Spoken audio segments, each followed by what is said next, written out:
everyone to the 9th program in this season's Stories to Share. My name is Joe Steinfield. I am the moderator of this program, and I always ask, and I will again, how many of you are here for the first time?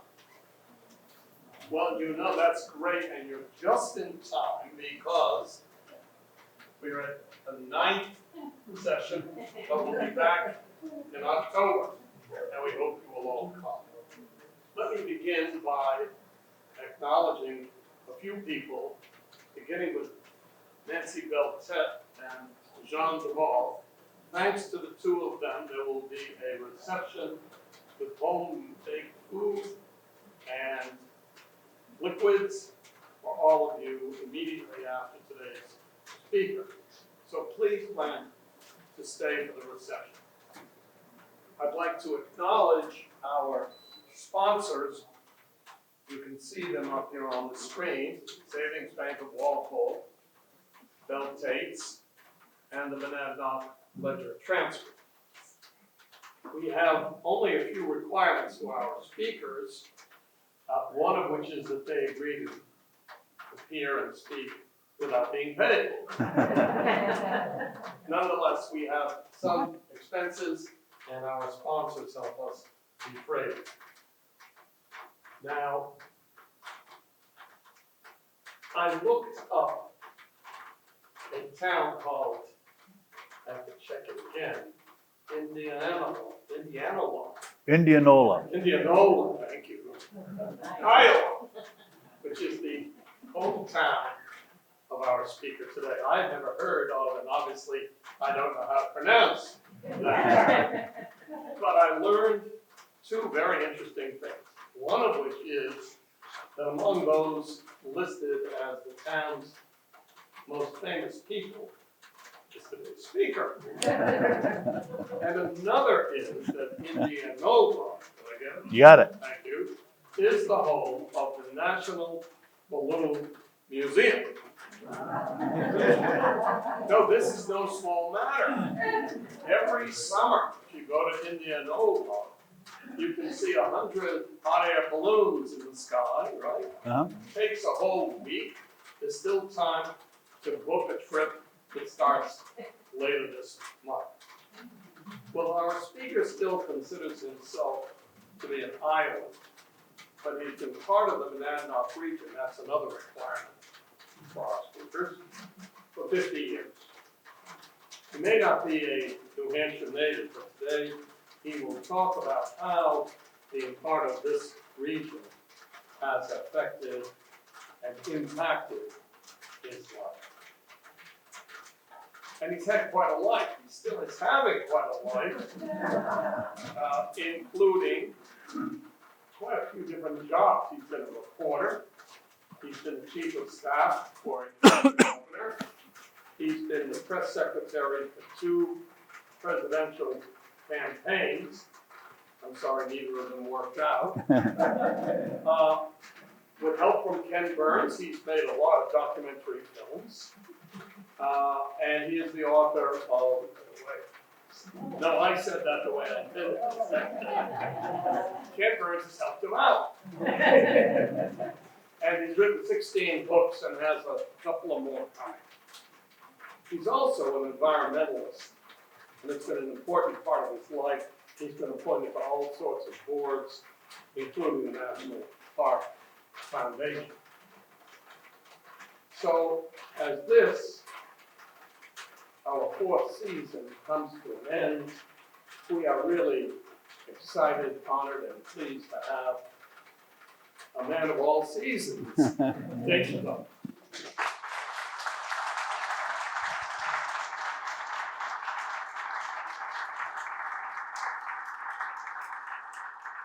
Thank you, Joe. I guess what it means about the 2 of the most famous people from Indianola, famous things about Indianola, Iowa, is what combines them is hot air. But it really is a wonderful festival. I used to go out every summer to take part in it. and chased after the balloons and hosted one of the balloonists. My parents did, and my mom knew all the farmers of the area, so when his balloon would, scare the cows or ruin a corn crop, she could go in and get him out without getting shot. Can everybody hear me all right? Okay. I gave a speech once and I was partway through and I could tell there was a lot of perplexing going on. And finally I said, "Is something wrong?" And someone in the back said, "The speaker's got a screw loose." And that was the best line of the whole night. I'm supposed to change this. Yeah, that's so you know who's talking to you. It's a great honor to be here. This is a wonderful program that you've been putting on for all these years. I've been to a number of them. And it's part and parcel of the kind of activities that make the Monadnock region so special, which is partly what I'm going to talk about tonight.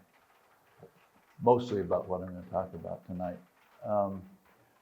And I, as a prelude to it, if you'll bear with me, I want to read a few minutes from a book I wrote back 10 years ago about a film that Ken and I made called Horatio's Drive, about the first automobile trip taken across the United States in 1903 by this weirdly eccentric doctor from Vermont by the name of Horatio Nelson Jackson. And on a $50 bet that the automobile actually had a future, made in San Francisco, he bought a car and hired a mechanic to accompany him and headed east. He adopted a bulldog named Bud in Caldwell, Idaho, who attracted as much attention as this newfangled machine that would come into the place. But this is from the afterword of the book, and it starts with a quote from Walt Whitman, who was born on the same day as my son Will. It's from this. It's yeah, they were. Will's held up better than Walt did. It's from the Song of the Open Road. Afoot and light-hearted, I take to the open road, healthy, free, the world before me, the long brown path before me, leading wherever I choose. Henceforth, I ask not good fortune. I myself am good fortune. Henceforth, I whimper no more, postpone no more, need nothing. Strong and content, I travel the open road. Much of the last now 40 years of my life has been spent traveling America. I've retraced the entire length of the Lewis and Clark Trail 4 times in an old Saab, an even older Volkswagen bus, and twice in borrowed Suburbans. Another time researching a book about the most sparsely populated counties in the United States, I drove 30,000 miles in 12 months, crisscrossing the West. Scouting for stories and scenic locations for a documentary film series 2 years later, I crisscrossed the West again. I once went by bus from Keene, New Hampshire to Keene, California, and back on a 30-day Greyhound pass, realizing by day 2 that such a trip might make an interesting magazine piece, but that there's good reason why the only people who use the bus for long distance travel are those without any other option. I took the train from New England to the Midwest and back during midwinter, trying to sleep in one coach that had no heat and then in another that was swelteringly hot. By the time the return train delivered me home, exactly 24 hours past schedule, I had concluded that most long-distance train travelers were either another subcategory of riders without options, phobic about flying, or blindly nostalgic about railroads. And having worked for 2 failed presidential campaigns, I've flown into and out of every airport in every American city big enough to have a television station, ridden countless miles in Secret Service protected motorcades, and witnessed photo ops involving every possible mode of transportation from tugboats to tanks. I took a pass on the chance to ride in the tank, a choice the candidate later wished he had made as well. I've traveled the rodeo circuit with cowboys who saw nothing unusual about driving thousands of miles nonstop for 2 days for the chance to ride a wild bronc, for 8 seconds, and then set off for the next rodeo 1,000 miles farther down the road. I've climbed into the cabs of 18-wheelers to explore the bizarre life of long-haul truckers who inhabit a parallel universe from the rest of us. An unending, paid-by-the-mile existence confined to interstates and truck stops that makes it possible for a head of Boston lettuce to be harvested in Yuma, Arizona one morning and consumed in Boston 4 days later. Most recently, following the route of Horatio Nelson Jackson and his historic 1903 automobile trip from San Francisco to New York City, I drove more than 10,000 meandering miles in 6 weeks. That was for work. For fun, what I enjoy the most is taking my family on long car trips. If my wife, daughter, or son aren't available, I've got good friends with a similar taste for the road as myself. And if they can't make it, well, there's nothing like some time alone behind the wheel to unwind from the stress and strain of jobs and close relationships. Part of me is a nomad, I guess. I'm going to tell you a little bit about my story and get you to, I'll get you here to Monadnock region soon enough. I was born and raised, as Joe said, in a small town in Iowa. Both sides of my family have deep roots in the county going back to the mid-1800s when Iowa became a state. My mom was a Quaker farm girl. My dad's family had switched from farming a generation earlier to distributing coal and ice in the small town of Indianola, shortly before coal and ice were no longer needed in Indianola, Iowa, I might add. Indianola was not much bigger than Jaffrey at that time. I called it home for 18 years, and as Joe mentioned, I still consider myself an Iowan, but I've now been living in Cheshire County for 54 years. I've lived in Munsonville on Granite Lake, in the center part of Keene, 2 different times. Then for 13 years, I owned an old farmhouse in the little tiny town of Roxbury near Keene, population 200, where I cut and stacked 6 cords of wood each year for our 3 wood stoves and the fireplace. We moved to Kansas for 3 years so I could research and write my 3rd book, Miles from Nowhere, about the most sparsely settled counties in the U.S., all of them in the West, and also to make it possible for Will to be born. Then we came back to Cheshire County, to a home in the village of Walpole, where we lived for 32 years. We bought a summer-only house on Kentucky Lake 18 years ago. It's got an outdoor shower, no heat, obviously. We close it down each fall and then wait for the spring to see if it's still standing and open it up for the summer. And 5 years ago, we sold our house in Walpole and built a small year-round house 50 yards from our summer place in Ringe. So after 50 years and plus in Cheshire County, I still realize that it would be presumptuous to consider myself a Granite Stater. There are too many people who would take issue with that. So let's just say I'm a native Iowan, but a happy transplant with solid roots in the Monadnock region. I love this place. So with that as a background, I'm going to walk you through some of my experiences here with a caveat that my mom once told me. She lived her whole life in one place, like her people, and my dad and his people. And she said, "Dayton, your resume reads like a migrant worker with a BA degree." I arrived in Cheshire County in 1971, a week after graduating from college, the University of Pennsylvania in Philadelphia, where I majored in, for reasons I don't even remember, German literature. My long-term career plans had shifted over the years. Once, when I was growing up in the little town, the local pharmacist was a young guy and drove a Corvette. And so I thought, I ought to be a pharmacist. Then I thought, maybe I'll be a lawyer. And then I thought, well, maybe because I'm studying German, international law. And then I finally decided to aim for a PhD in American literature and become a college professor. Among the things I learned at Penn was that I didn't particularly like living in a big city. Locks on the doors and iron bars on the windows. I realized I was a small town kid, and I still am. I was also a conscientious objector, and I had a very low number in the draft. So I needed to serve 2 years of alternative service before I could go to graduate school, where I'd been accepted at the University of North Carolina. My alternative service was working in the storeroom at Elliott Community Hospital in Keene.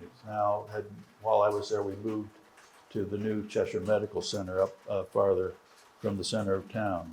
My job was unloading trucks, stocking shelves, sorting the mail, and running the small print shop. That was my job. But my avocation, my passion was exploring the Monadnock region, getting to know this landscape so different from Iowa's by driving its back roads, which are also different from the roads of Iowa. In Iowa, there are grids. All roads go due north or south, due east or west, versus, say, Route 202, which is supposedly an east-west highway. And I've driven more miles going north on 202 east or going south on 202 west than I have going east or west on that damn road. I had a little bit of initial claustrophobia. New Hampshire is 85% or more forested, virtually the opposite of my home region in Iowa, which has gentle rolling hills, but mostly cropland or pastures, interspersed though with occasional clusters of hardwood trees. I first realized that I had been suffering this sort of claustrophobia my first summer here. I drove out to see my best friend from high school who was playing minor league baseball in upstate New York. And I remember coming out of Vermont and as you get into a little farther into upstate New York, the big expanses of, again, large farms. And I took this big gulp of breath. And I realized I'd been holding that in for about 3 or 4 months. But I've grown used to it now, though I still, as my resume shows, need occasional trips to the west for full lung expansion. And if I really needed a long view with a 360-degree horizon around here, well, there's always the peak of Mount Monadnock to provide that. My introduction to this region set off a series of lucky happenstances that have constantly changed the direction of my life and led to my growing understanding that I'm actually better at just letting happenstance guide me than in making long-term plans about my future. The first such happenstance, within about a month of arrival, was meeting Ernie Hebert. Many of you know him. He spoke here last year, a great novelist, former now retired professor at Dartmouth, where he taught creative writing. He was born in Keene, a late bloomer academically. He entered Keene State College in his mid-20s after serving a stint in the Army, driving taxi cabs, working for the phone company. But in 1971, he had just returned from the writers program at Stanford and was pursuing his dream of being a poet and novelist. But he was pumping gas at a station on Winchester Street when we first met. Not pumping gas into his car. He was a pump jockey pumping gas into other people's car. That was his job. We quickly learned that we shared an interest in American literature and equally shared the predicament of holding jobs that didn't exactly fit that interest. He was a pump jockey and I was unloading trucks and stocking shelves. So we, of course, became fast friends. But he soon landed work at the Keene Sentinel as a sports reporter. And on weekends, I'd often tag along. In the spring of 1973, he told me that the sports page needed a stringer, not a full-time job, but someone willing to cover high school track meets and baseball games and be paid a real pittance for it. He said I should try it. So I did. though, to be honest, I had never once planned on being a writer or a reporter. On the drive to my first assignment, he came along to mentor me and provided the pithiest explanation ever given of how a news story is organized. A news story, Ernie said, is a murder mystery whose first sentence is, "The butler did it." In other words, you got to get the news up at the top and then you fill in the details afterwards. As fate, or I guess it's better to say, as happenstance would have it, early that summer, just as my 2 years of alternative service ended, a Sentinel reporter was hospitalized for an emergency appendectomy. They needed someone to fill in for a month. My expected matriculation in graduate school was scheduled for that fall, so I took the temporary assignment. While I was filling it, another reporter left for a job at a bigger newspaper, creating a permanent opening. And since I was already there, I was offered that position. But if I took it, it would mean telling the university, which had already deferred my acceptance for 2 years, that I wouldn't be showing up once more. We were living on Grant Lake at the time, and I was pondering this big decision. Trying to decide, well, should I go to graduate school because they've been waiting for me? I want to be an English professor, or should I take this kind of interesting thing of being a reporter? And I was thinking of it, and I started to think, if I go back to school now, it means that with 1 2-year interruption, I will have spent most of my life, in schools, and I might regret it if I don't take it. Maybe I should take this job. Right as I thought that, I was looking at a spot on Grant Lake, a fish jumped. So I took the job at the Sentinel. It was June of 1973, I realized when I was putting this together. So right around this time of year, but however many years that is, 52 years ago. I loved reporting. I liked finding out things. I liked interviewing people. I responded at least to the challenge of turning out a story that was factual, clear, and concise. And I liked seeing my byline in the newspaper, I might add. And I was getting paid to do it. Not a lot, to be sure, but more than the minimum wage I had been earning in the hospital storeroom for the last 2 years. So I told the University of North Carolina not to hold that slot for me any longer. And I was at the Sentinel for 5 years doing a variety of tasks. I wrote obituaries and headlines at first, then I covered school boards and zoning boards, the city council. I especially love going to town meetings and covering those because I just thrilled at the sociology of the whole thing. The women knitting while people are talking, the town know-it-all pontificating. So many fierce arguments over how much to spend for a new dump truck or passing a new ordinance. And the way I noticed after many town meetings and school meetings, way some newcomer always seemed to stand up at a critical time to enter the discussion and steadily turn the tide in the opposite direction. I branched out and did feature stories. Feature stories don't begin with "the butler did it." They're a little more literary, if you want to call it that. Probably my biggest coup as a reporter was there used to be a painted sign on the overpass of the bridge on Route 9 going after you cross the Connecticut River going into Brattleboro. It said, "Mary Sheminsky, I love you." And it was there for many years. And then one year it was gone. And I thought, well, who the hell was Mary Sheminsky anyway? This ought to be easy to find out. It's a good story. And I started what turned out to be about a year and a half of working on, on odd hours trying to track it down. Calling schools to see if there were any Sheminsky's that had ever been there, or post office boxes and things like that. And I ran ads in the newspaper, and I heard all these wild tales about it. Well, she was pregnant and threw her baby off the bridge. I said, well, no, that's a famous country western song.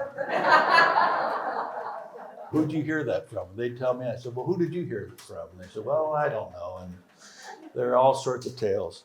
And I finally tracked by. I got a confidential tip from someone who worked in a law office in Brattleboro that said, I know who Mary Sheminsky is, and she gave me a place where the family was from New Jersey, and they had a trailer up near Putney. So I tracked it down, and I got the whole story, which I won't tell you right now. You have to dig it out. It's a great story, though. And it got run by, all the wires ran it nationally, which is very big for a small town kid in a small newspaper to have that happen. NPR came up and did a story about it. The guy was thinking about making a feature film about it. And so I thought, well, maybe I should be an investigative reporter for People magazine. That would be what I ought to be doing. But I became the assistant news editor, filled in as an editorial writer during a sabbatical of the guy who usually ran the opinion page for 6 months. I had plenty of opinions, but I learned that being earnestly profound on a daily basis really wasn't my strong suit. So I wrote a weekly column called Wooden Nickels, which ranged from musings about trying to heat a 200-year-old house with wood to smart-ass satires about the right-wing governor at the time, Meldrum Thompson. Some of you probably, a lot of you are my age and so may remember Mel, but he wanted to equip the National Guard with nuclear weapons. He visited South Africa and said that Soweto didn't look any worse than some small villages in New Hampshire. He lowered the state flags to half staff when South Africa was banned from the Olympics. He did all sorts of things like that. And so whenever I was panicky about what I'm going to write about this week, God bless Mel Thompson would come out with something that would help me write about. And it was carried by 19, my column got carried by 19 papers in New England.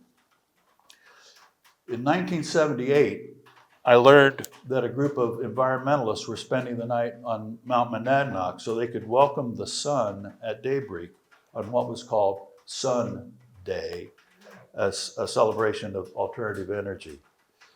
I decided it might be a good story.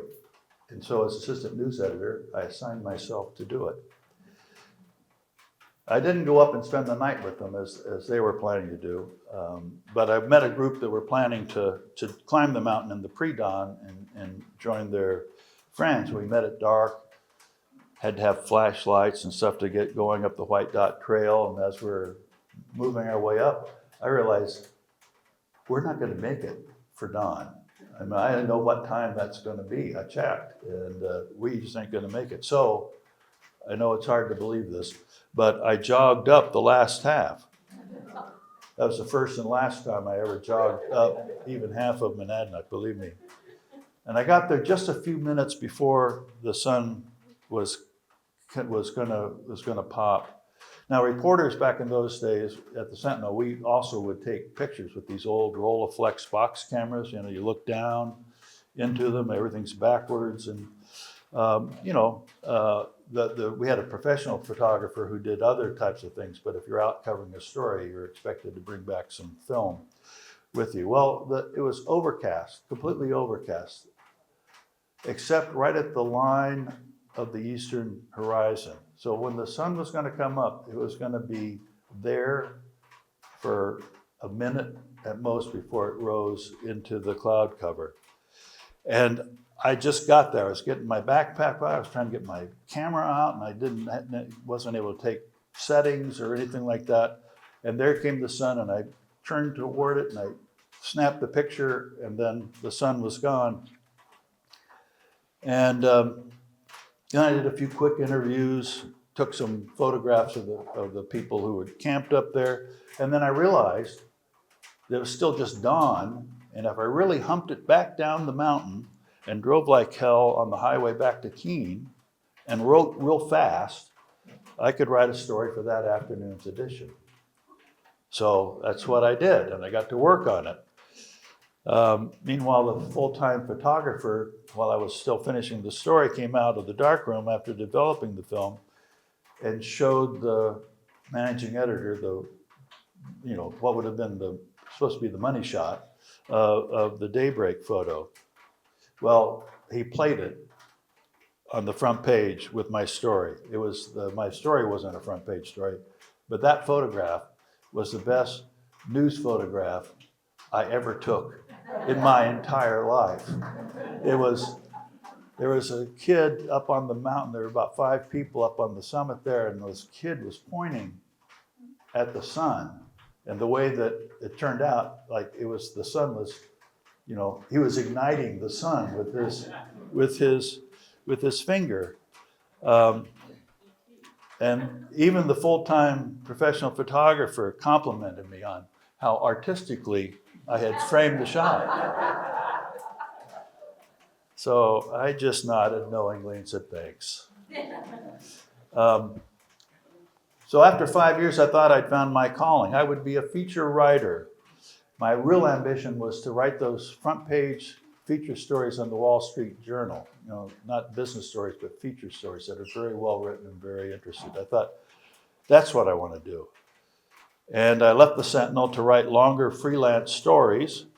And I also kept writing my weekly column because I thought, well, my other chance, if not, writing feature stories for the Journal, maybe I could be a columnist for a bigger newspaper.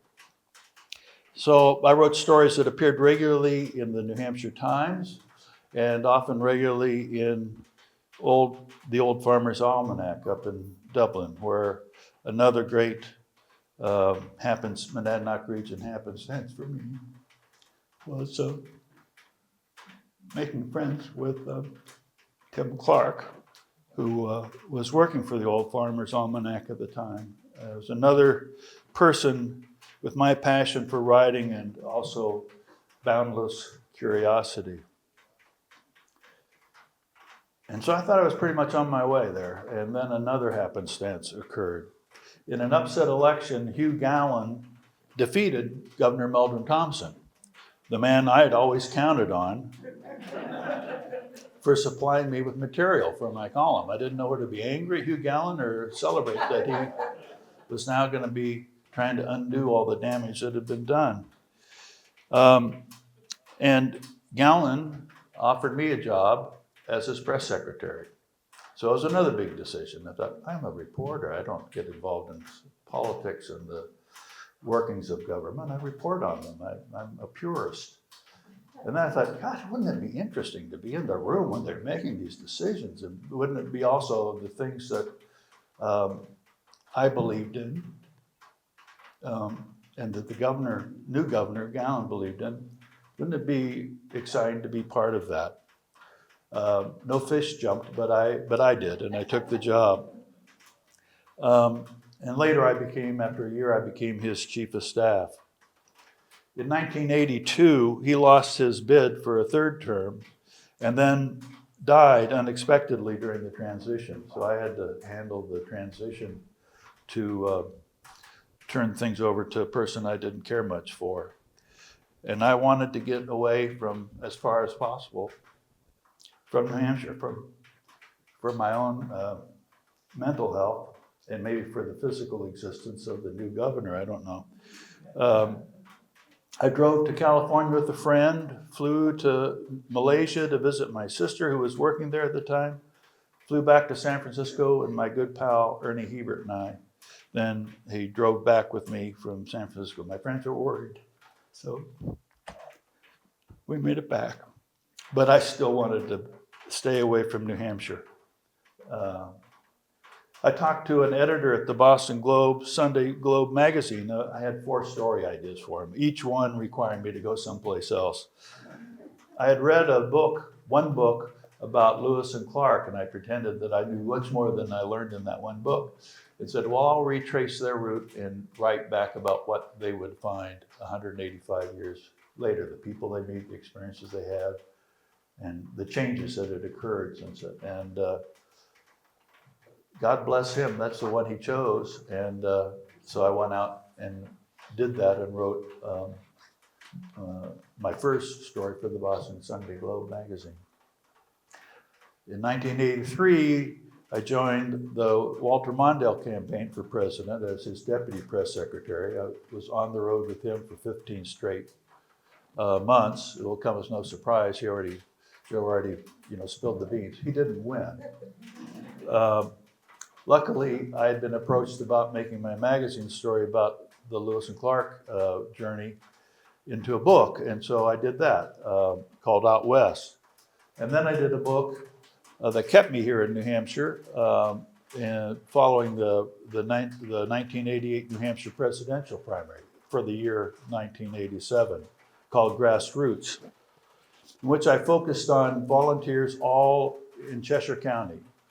And what it was, instead of looking over the shoulders of a candidate in the small circle of age, which is what most campaign books are about, I wanted to know what is it that motivates people to give of their time so much and work so hard for no pay to be part of a presidential campaign. So I found people on each of I think there are 8 Democrats and 6 or 7 Republicans running. I followed volunteer at each one of those, and anytime the candidate came to the county, I followed that and wrote that. I was starting to write that book when I was asked to join the Dukakis campaign, presidential campaign, as his press secretary. He lost too. What I realized is that working on campaigns that lose gave me more time to write books. And it also kept me from having to live in Washington, D.C. if either of them had won. So it was actually turned out to be a good thing for me, I think. So I wrote more stories for the Boston Globe Sunday magazine, some of them mentioned in one I read. Bus Trip Across America, Following Ahead of Boston Lettuce from Yuma to Boston, the rodeo circuit. One of the ones I really liked is I did a story about Mount Monadnock called Because It's Here. You know, Mallory said, why do you climb Everest? He said, because it's there. And I realized that the thing that makes Monadnock so unique, or one of the things that make it so unique, is its location, because it's here. And it's because it was here close to Boston that geologists studied it and said, this is an important geological formation, which we will now call a monadnock. So there's one Monadnock mountain, Mount Monadnock, but there are all sorts of other ones like them around the world that are also called, and this is a Monadnock. And I also learned about the Abenakis, have considered it sacred to them for 2,500 years. Its very name means the mountain that stands alone, which then, so for thousands of years, they have been calling it by what geologists from Harvard finally decided made it special, that it stands by itself and that it's prominent in its area. And then perhaps the biggest happenstance, the one that finally directed me into what I did for the last 32 years. During the time that I worked for Governor Gallen, I got a call from someone saying that he had an assignment from the BBC to interview the governor about initiatives our administration had started to revive the old mill buildings along the Merrimack River in Manchester. And he said his name was Ken Burns. He came in those days, if you wanted to see the governor, you had to go through me. The day that he came in, this kid comes in, this Beatles haircut and looked like he was 17. I thought he was probably an intern. He told me that he was Ken Burns, that had talked to me on the phone. As he was setting up to do the interview, we started talking. He said he'd moved to Walpole, New Hampshire, which is I'd covered Walpole as a reporter for the Sentinel. I loved that town from the time I first started covering it. And he was doing it because he could live more cheaply in New Hampshire than if he went and lived in New York City, where most documentary filmmakers would normally gravitate to, and that he would be spending all his time doing freelance work and never really get finished on this first documentary film that he was working on, finished. And I said, well, what's it about? And he said, oh, it's about the building of a bridge. Now, I'm a former news editor, feature writer, who thinks I've got a great sense of what's a great story, and also a great sense of what isn't a great story. And I thought, building a bridge, a film about building a bridge, well, that's a loser. I didn't say that to him, but I was thinking that. Anyway, he did the interview, left, and 9 months later or so, I got a call and said, hi, this is Ken Burns. I don't know if you remember me. I said, yeah, of course I remember you. And I was thinking, yeah, the kid with the crazy idea about doing a film about a bridge, and the bridge is in New York, and he's living in New Hampshire while he's making the film about the building of a bridge in New York, the Brooklyn Bridge. Anyway, so I just wanted to let you know that the film has been finished, and it's been nominated for an Academy Award. I think it was at that moment that I said, well, this guy's probably got a good sense of what a good story is as well. Anyway, we became friends. Our families became close friends. He and I shared these passions for narrative storytelling and for this great experiment in democracy still underway, on this continent from the founding of our nation. He and I each revealed to each other that on the 4th of July, even though our kids were then 5 and 7 or whatever, that we would read the Declaration of Independence aloud to them. Their eyes would roll and everything, but we and I thought it was very important to do. We shared that. And he would read the books I was writing at that time as they were in progress, and he'd ask me to come in and sit in on the films that he was making that were in progress, and I would give him my thoughts, not about whether they were historically accurate, but what was working and what wasn't. And then I also, while we were in Kansas, I sent him a list of ideas for films that I thought he ought to consider. And when he started on the first one that he started on, he then said, if I'm going to do this, I want you to be working on it with me. And so I became the consulting producer and the co-writer of the script of a series for public television called The West, about the history of the American West. Then we did Lewis and Clark. We did a film about Mark Twain, Horatio's Drive that I mentioned, the Dust Bowl, the greatest man-made environmental catastrophe in our nation's history. On the other hand, national parks, the best idea we ever had, the best idea I ever had, was to do a film about the best idea the nation ever had, which is national parks. Country music, history of country music, more recently Benjamin Franklin and the American Buffalo, which sort of completed most of my list. So I'm done as a film producer. But it was the best job, in all the planning that you could ever make for yourself. I wouldn't have dreamed of that, and I can't conceive of a job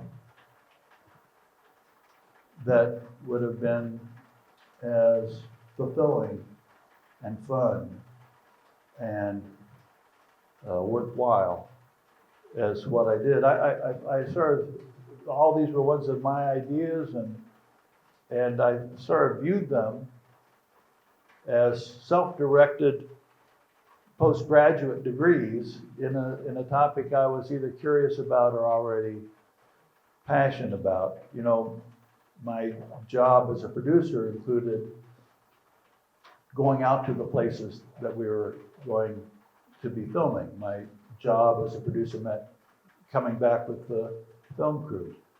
My job as the writer was doing the research about it, which I loved. My job as the writer was then to try to turn that into a script. And then to turn it over to Ken and the very talented group of editors that we have up in Walpole to do the collaborative exercise of turning it into a film with my, you know, one of my best friends who happens to be the best documentary filmmaker of his generation. I kept waiting for someone to tap me on the shoulder over those 32 years with a clipboard from heaven's, you know, HR department saying, Mr. Duncan, Dayton Duncan, this isn't what you were supposed to be doing. We had other plans for you. But that didn't happen, and it's been quite a ride. All of those, of course, nonetheless, required even more travel away from home, away from Diane, my happiest happenstance. We met when she was a political reporter in Concord, and I proposed to her in 1986 at the Monadnock Inn. And to my great surprise, she accepted. And the next day, this is true story, and then the next day, I got on the Greyhound bus from Keene, New Hampshire, to Keene, California. So she's been my patient Penelope while I played Odysseus. All those miles by car, by bus, by semi-tractor trailers, by airplane, some miles by horseback and canoe, always finding new adventures in my quest to come to grips with this grand and bounteous continent and connect with our nation's journey, as I said, still incomplete, filled with triumphs and tragedies, advances and setbacks, toward fulfilling the noble ideas first expressed in the Declaration, that every person has the equal right for life, liberty, and the pursuit of happiness. So on the one hand, it's been a life of constant movement, but always actually a series of circles that happenstance after happenstance each time brought me back home to the magnetic gravitational pull of Mount Monadnock, to the place where happenstance transplanted my roots into this very rocky soil. I say that as an Iowan, in case you haven't noticed. It's very rocky soil here, which is why when people here heard about the farmland in Ohio and Illinois and Iowa, so many towns emptied here. But anyway, it transplanted my roots into this rocky soil and somehow let them grow into what became my life or my career, if that's what you can call it, which I don't know if it can be that way. And by the way, I finally did receive a doctorate degree, 3 in fact, all of them honorary doctorates, which really cuts down the classwork. You know, so my decision when that fish jumped in Granite Lake 52 years ago this June, in some respects, it led me to those doctorates. The first one was from Franklin Pierce, and I cherish it most fondly. I think it's because in the commendation, they called me an explorer. So let me finish with a few words about what I think makes this region so special, and then take questions. It's still essentially rural. It's dotted with wonderful small towns, unlike what's transpired not all that far to the east of us along the southern border. It still has that small town, that rural feel. There's the essential and deeply embedded democracy of town meetings and self-government and people volunteering to keep their communities vibrant and moving forward, like this place, like the Park Theater here in Jaffrey, like so many other places and organizations around.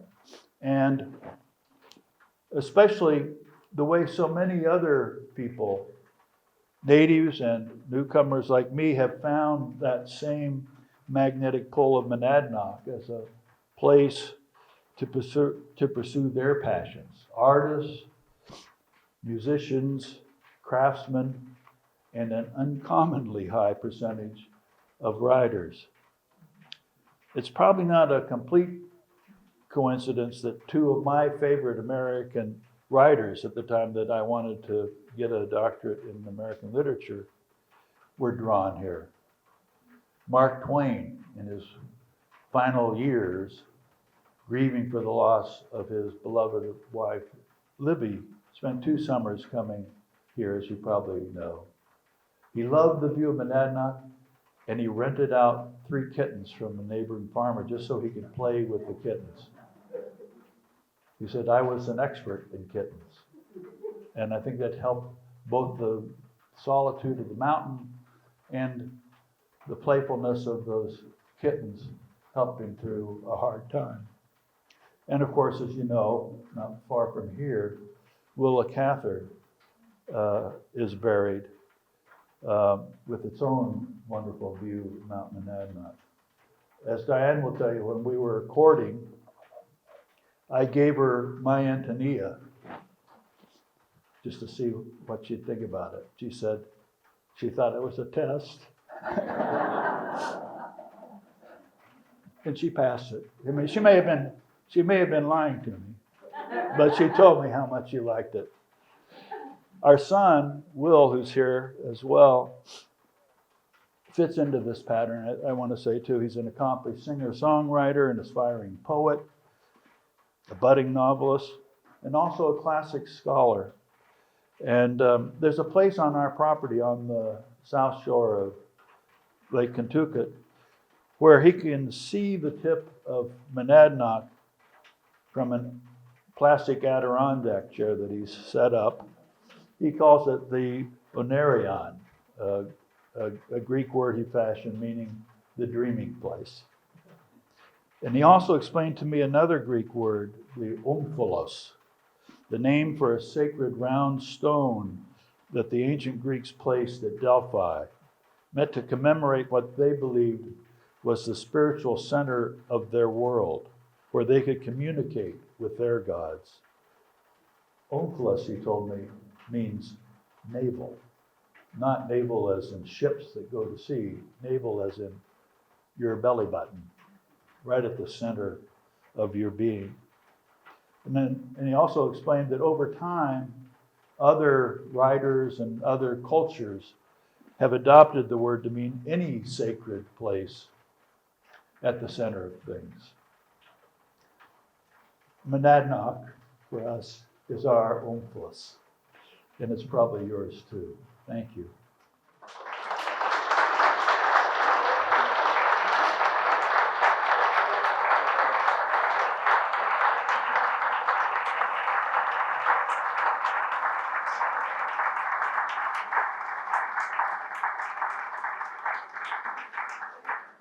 Well, thank you, Dr. Duncan.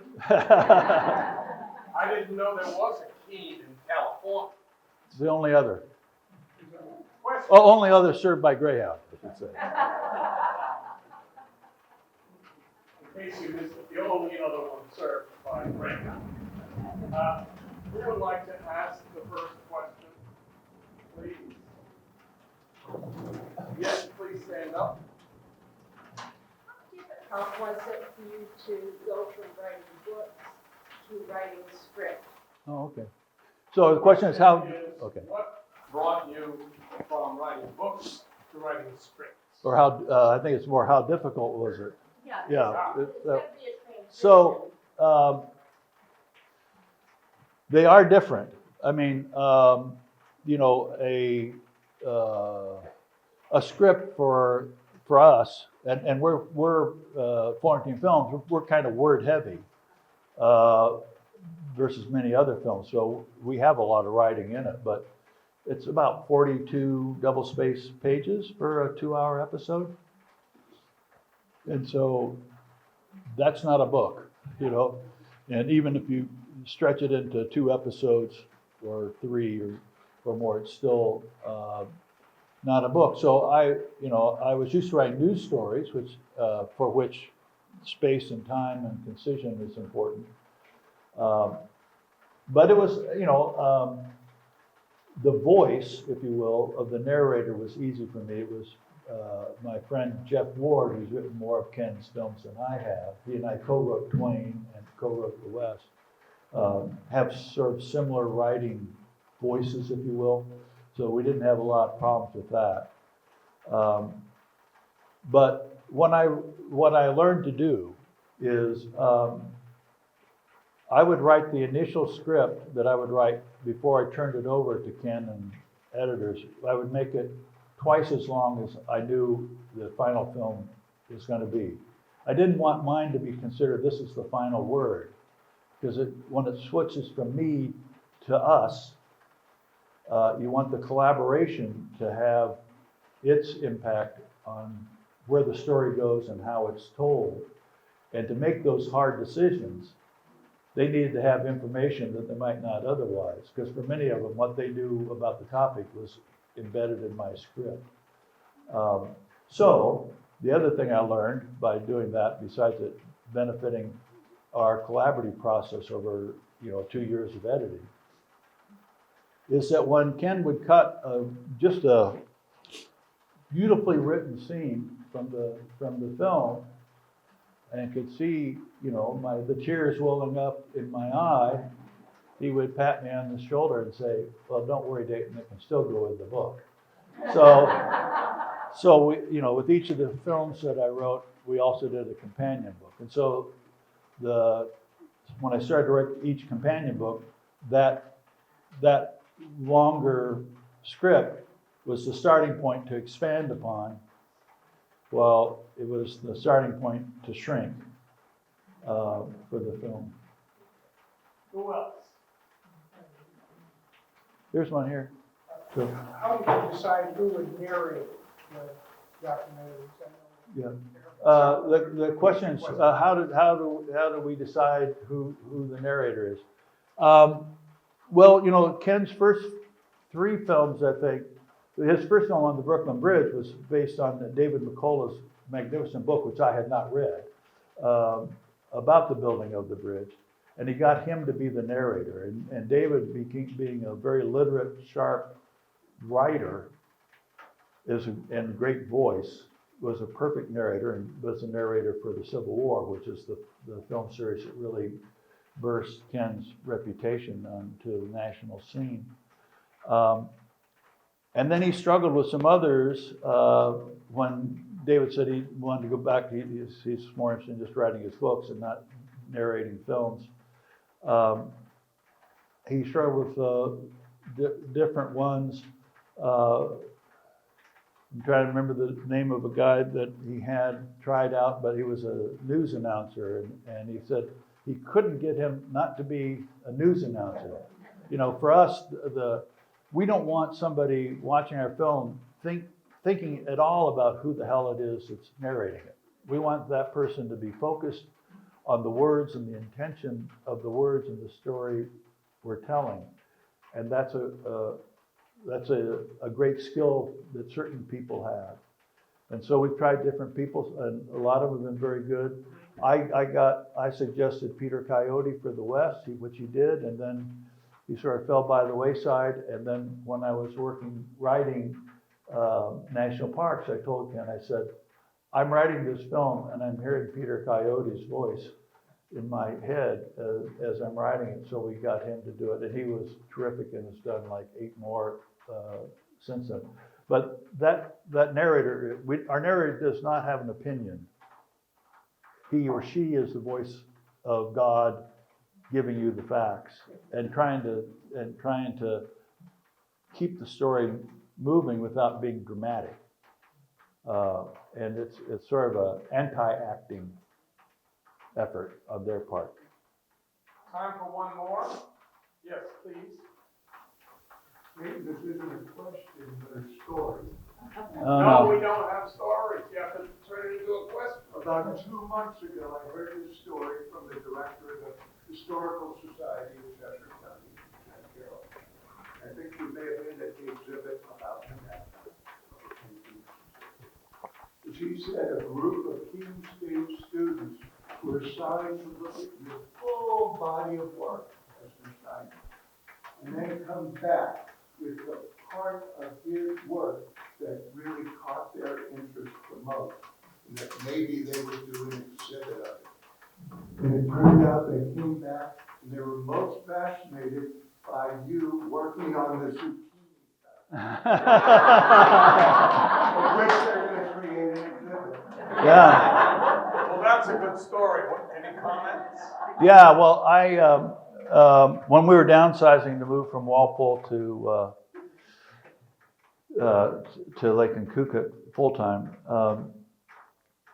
I had all these files and, early manuscripts and folders from projects, and I didn't want to have to carry them with me everywhere I might be moving. I didn't want my kids to have to worry about, what do we, are these sacred things that we have to keep? So I contacted the Cheshire County Historical Society and said, I would like to give you all of my files and things like that, and on the drive, so that other people 100 years from now, if they're at all interested in what life was like, they might find some things in there that'd be helpful. Our kids would know that they could go and see the things. And so they then had some Keene State College students that were interning that were organizing. I went down and talked to them and answered their questions. So the Zucchini Festival,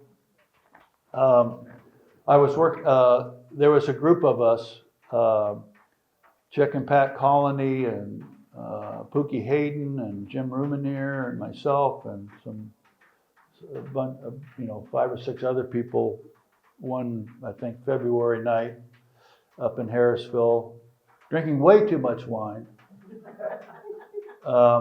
Started talking about the great curse of the Monadnock region occurs in the fall, when the late summer, when all the zucchinis come in, and what to do about that. And we decided, with the brilliance on the 4th bottle, we'll start a festival, a zucchini festival, the purpose of which will be ways that you can get rid of all your damn surplus zucchinis. And so we had contests of zucchini jump. You'd have a bicycle ramp and you could jump over zucchinis, and if you did it, you smash them. Zucchini tosses, who could toss a zucchini the farthest? Sort of a zucchini drop from the belfry of the church there in Harrison. All sorts of exhibits, the most traveled zucchini, the ugliest zucchini, the biggest zucchini, a zucchini look-alike contest in which people brought, 2 zucchinis looked like, but also 2 people showed up dressed as zucchinis to look alike a zucchini, at a zucchini queen, a parade. And we called it, and part of it also was, I think this was in the early 80s under the No Nukes time, and we had t-shirts made with an arm raised holding a cucumber that said, "No cukes." And anyway, it turned out to be a great thing. It lasted for a number of years. The second year, P.J. O'Rourke, I was reminded, and he helped me be a judge on it. It was a great fun. And I guess I should be mentioning that if that's what most people were interested in. I'm just going to say I'm going to be staying for the reception, so other people have other questions that they have, I'd be happy to Well, I answer. want to thank you for sharing some of your life story with us. Pretty interesting, and as I said in the introduction, you're still living the life, and you have a book underway, I'm sure. Well, I'm still, as I had the list for Ken of films I wanted to do, I also had a list of book ideas that I wanted to pursue, but each time I'd think, okay, now it's going to be writing a book, we'd start working on another film. So I had a pile up of those things. One of them was from 1990s. I wanted to do a book that I learned a little bit about in Oklahoma, about the murders on the Osage Reservation for all the oil rights. And I thought, that's a great story.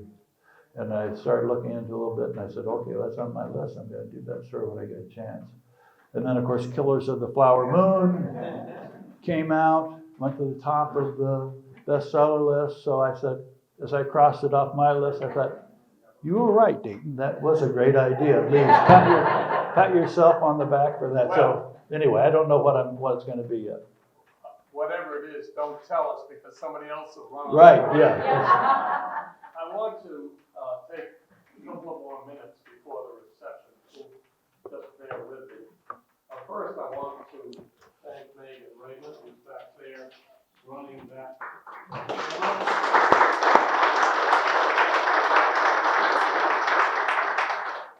Dayton's talk will be on YouTube next week. Listen to it again. I'm not done yet. Okay. You can tell your friends, and you can watch, if you wish, some of our previous speakers, all but one of whom can be found on YouTube. And in that regard, I want to say that we've been very fortunate. 33 speakers over 4 years. Some are here today. Dan Scully, are you here? Yes. Stand up, Dan. And the Crockers, yes, and Martha, where are you? Where are the Crockers? Stand up, please. And John Duvall, are you in the room? And Bob Beck, where are you? And have I missed anyone? I hope not. Those are 4 out of 33. And I don't think anyone whom we've asked to speak here has declined, which says a lot for this community.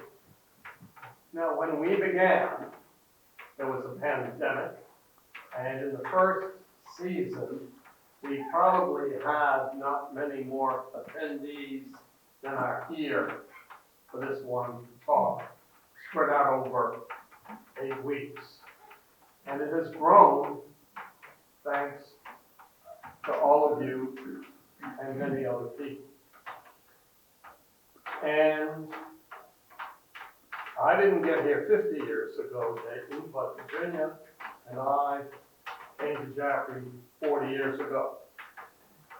I would not know that the Civic Center existed were it not for my wife, Virginia Eskin, who started volunteering here.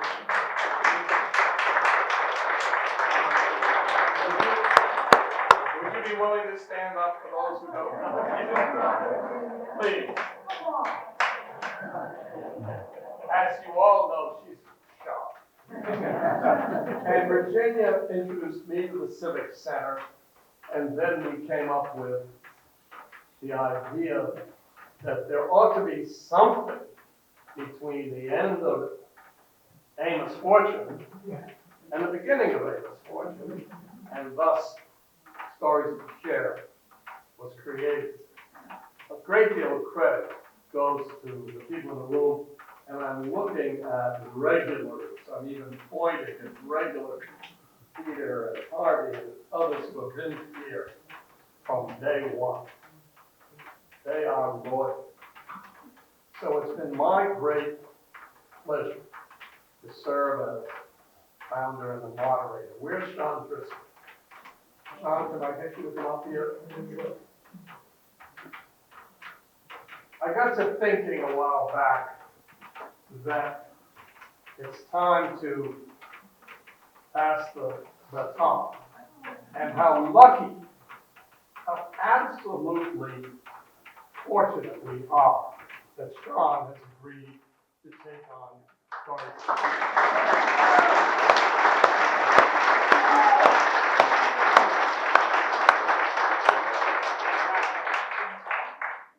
He also has been here from day one. He ran the camera, he ran errands, he stacked chairs, anything that had to be done, he's your man.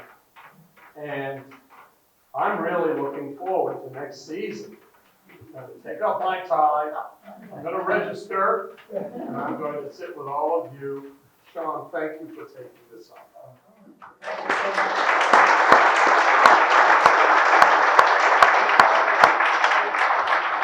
Now, I will introduce the president of the Jaffrey Civic Center, David Duncan.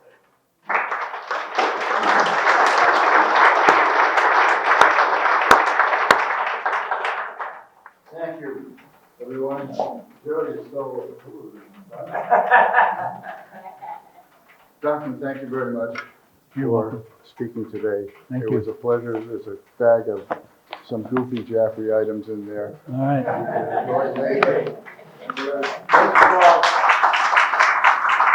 if I can have your attention just for a couple more minutes.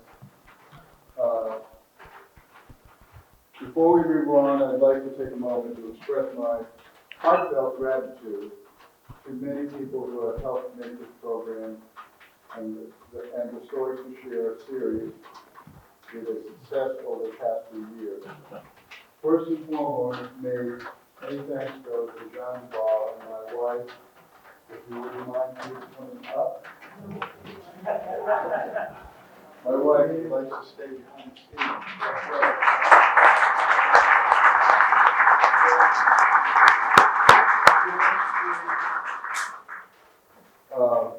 They have generously volunteered their time behind the scenes, organizing, coordinating, and making everything from the program to the refreshments run smoothly. So much of that makes this event so special and happens out of sight, and we're deeply grateful for their efforts. For that, I would like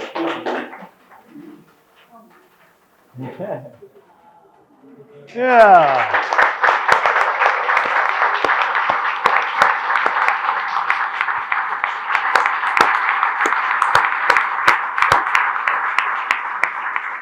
I would also like to recognize Megan, who does a great job.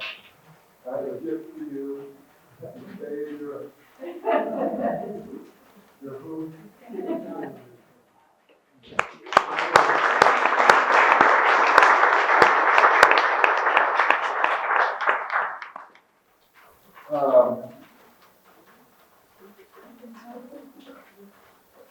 I also would like to say sincere thanks to Laura Adams and Karen Jason for their steady day-to-day support, not just for Stories to Share, but for the continued smooth operation of the JCC. Overall, their dedication does not go unnoticed. Now, before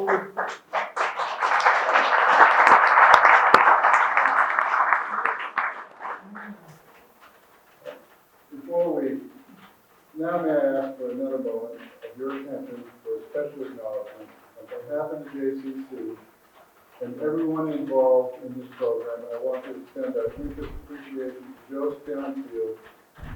Over the past 4 seasons, Joe has poured his heart and energy into producing and directing Stories to Share. Back in 2021, Joe approached us with an idea to create a speaker series that would bridge the gap between the summer programs that are popular in our area and the quieter months of the fall and winter. At the time, we were navigating the uncertainty of the pandemic. Public gatherings were just beginning to resume, and many were still hesitant to come together in person. Joe envisioned a series that could meet people where they were, offering talks in person live streamed, and recorded for viewing at home. It was a smart and timely idea, and I am happy to report that it has been a great success. Joe has shared that he wishes to step back from his central role in the program. While we hope and expect to stay involved in some capacity, we also respect his decision and want to thank him sincerely and publicly for all he has done. On behalf of us at the JCC, the production team, and many speakers who he has introduced with such care, and the audience members who have tuned in or showed up every time, thank you, Joe, for your vision and your leadership and your dedication to this deeply.